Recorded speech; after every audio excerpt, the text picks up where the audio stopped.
प्रातः है नंद बाबा जल्दी से जागे। उन्होंने उषा बेला में आकाश में कुछ तारे दिखाई दे रहे थे। प्रातः भोर में जल्दी यात्रा करो तो यात्रा करने में शकुन भी मिलता। तो उन्होंने यात्रा आरंभ की। भोर में वो जल्दी से चल पड़े तो सुंदर शकुन होने लगे। लोग जल भर के ला रहे थे। देखा तो हिरण की टोली दिखाई दे रही थी। गैया मैया अपने शिशु को दूध पिला रही। ये शकुन है, आप घर से बाहर निकले, भरे हुए बर्तन कोई लेकर के आवे, माताएं दही का मटकी हाथ में लिए हों, कच्चे दूध की बाल्टी दिखाई दे जाए, ब्राह्मण माथे पर चंदन लगाए हुए, हाथ में ग्रंथ लिए हुए मिल जाए। ब्राह्मण का दर्शन बड़ा शुभ है। कब? जब उसके माथे पर चंदन लगा हुआ हो, हाथ में ग्रंथ है, माला है, झोली जपने वाली। मैं कहता हूं कि मंदिर में दर्शन करके आप जाते हैं, पुजारी जी का दर्शन जरूर, उनका दर्शन अति शुभ है।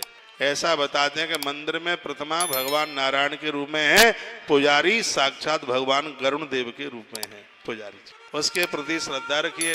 लेकिन जिस पुजारी के भाल पर चंदन नहीं है, तिलक नहीं है, तो फिर उसका दर्शन अशुभ है। हाँ, वो मंदिर में पूजा के लिए तभी घुसे जब उसके माथे पर तिलक हो, रोली हो, चंदन हो। तो ऐसे पुजारी का दर्शन कल्याण कारक हो, कल्याणकारी होता है। पुजारी का तो बड़ा महत्व है। उसे प्रणाम कीजिए, चरणोदक लीजिए। मंदिर का चरणोदक लेने से अकाल मृत्यु नहीं होती। अकाल मृत्यु हरणम, उसके द्वारा अकाल मौत का हरण हो जाता है। अक्रूर जी महाराज चले, सुंदर शकुन होने लगे। पीला पीताम्बर अपने कंधे पर डाले हुए हैं। ले गच्छन पद महाभागो भगत मुझे क्षण, चल पड़े। रास्ते में सोचते हुए जा रहे हैं, कितना बड़भागी हूँ, उत्तम श्लोक दर्शनम, भगवान का दर्शन होगा। विषयात् मनो यथा ब्रह्म कीर्तनम शूद्र जनम। जिस प्रकार से भोगी व्यक्ति के लिए वेद पढ़ना सुलभ नहीं है, नीच व्यक्ति के लिए ब्रह्म कीर्तन, भगवान की कथाएं, कीर्तन, वेद पढ़ना शुभ नहीं है। विषयी लोगों के लिए बिल्कुल बिल्कुल नहीं है, उनके भाग्य में नहीं है।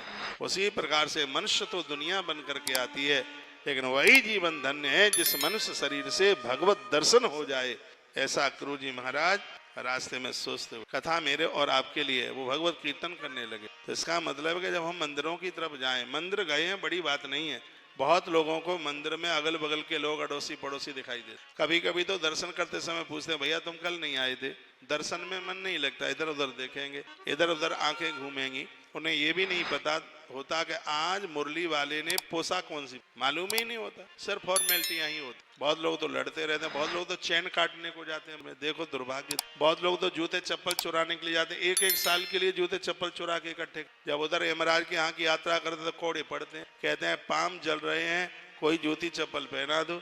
एक कोड़ा पीठ में पड़ता है, कहा तूने किसी को पहना है क्या? रोता है, मैं क्या पहनता। अग्रवाल भवन के बाहर लोग जूते चप्पल उतार के कथा सुनने को जाते, चुरा चुरा के साल भर की व्यवस्था कर लेते। जूता चोर, चप्पल चोर। कब शनि महाराज मुंडिया घुमाते। खैर यहाँ से तो किसी की चोरी हुई नहीं है, नहीं तो बड़े बड़े पंडालों में तो बोरा भर भर के तो जूते चप्पल लोग उठा के ले जाते। तो ऐसा कुछ जीवन जिया जाए, मंदिर में भगवान दिखाई दे, मंदिर में भगवान दे। मंदिर जाने में हम फॉर्मेलिटियां ना करें, ऐसी पोशाक पहन करके जाएं जिस पोशाक में लोगों को माँ के रूप में, हम वृद्धों के रूप में दिखाई दें, विवेकी जनों के रूप में दिखाई। तो वहां मंदिर में जाएं तो वहां लीपा पोती की, श्रृंगार की तो जरूरत कहाँ होती। मंदिर में भगवान दिख, ये बड़ी अद्भुत बात कही। विषयात् मनो यथा ब्रह्म कीर्तनम सुनम, एक चौपाई है रामायण की। जब जब मंदिर की तरफ जाएं तो इसको जरूर गाएं, अगर ना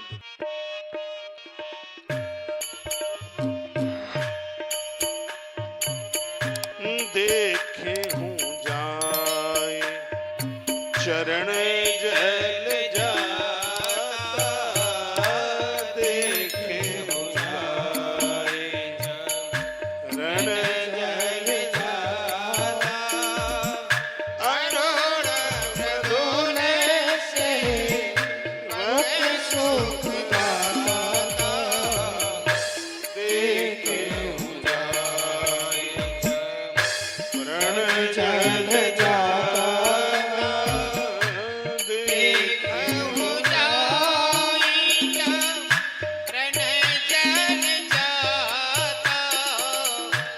देखे